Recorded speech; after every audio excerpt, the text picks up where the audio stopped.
लेखक George S Klaassen द्वारा लिखित बेबीलोन का सबसे अमीर आदमी बुक अमीरी के वे प्राचीन रहस्य हमारे सामने रखती है, जिसे फॉलो करके प्राचीन लोग अमीरी को प्राप्त करते थे।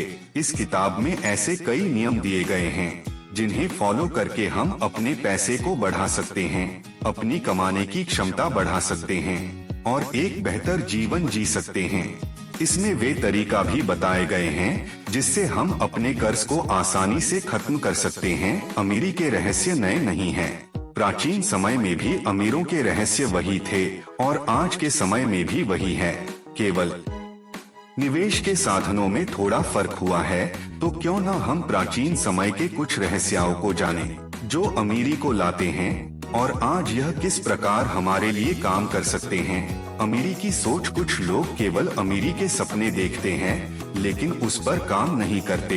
वे पैसे की उम्मीद करते हैं। जब उनके पास पैसा आ जाता है तो वे अपनी शौक की चीजें खरीदने और मनपसंद खाना खाने में खर्च कर देते हैं। समय के साथ उनका सारा पैसा खत्म हो जाता है और वे जहां थे वहीं वापस पहुंच जाते हैं।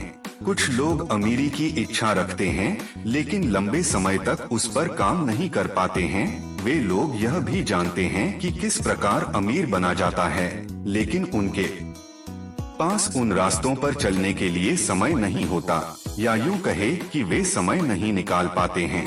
इसीलिए इस प्रकार के लोग अमीरी और गरीबी के बीच लटक जाते हैं। बहुत कम लोग अमीरी की इच्छा रखते हैं और उन इच्छाओं को पूरा करने के लिए उन पर काम भी करते हैं। उन्हें इस बात से कोई फर्क नहीं पड़ता कि इसमें कितना समय लगेगा।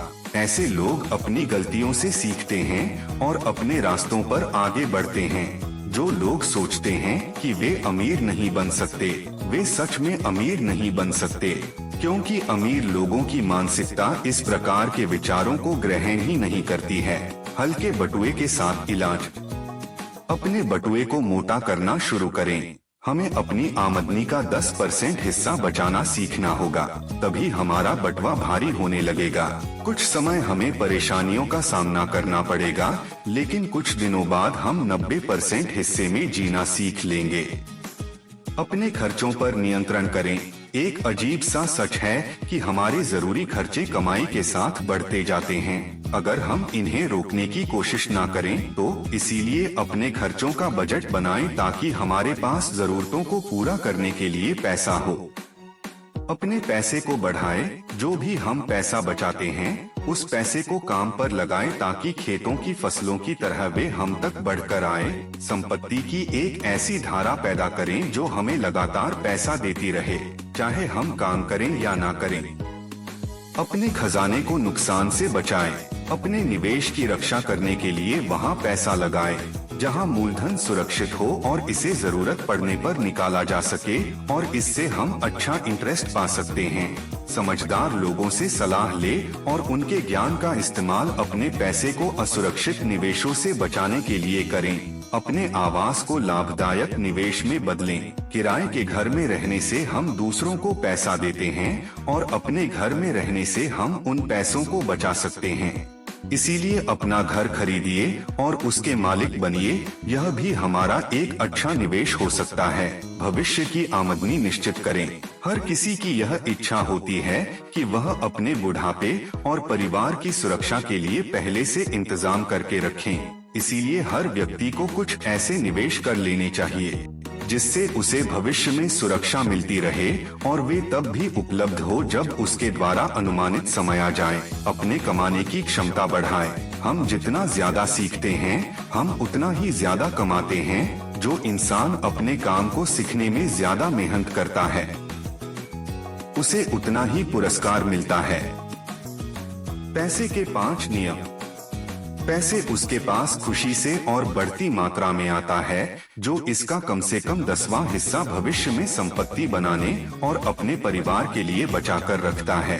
पैसा उस समझदार मालिक के लिए मेहनत से काम करता है जो इसके लिए अच्छा निवेश खोजना है, जो इसे खेतों की फसलों की तरह बढ़ाता जाता है। पैसा उस समझदार मालिक के पास सुरक्षित रहता है जो चमक धमक वाले निवेशों से इसे बचाता है और इसे समझदार इंसानों की सलाह के अनुसार निवेश करता है।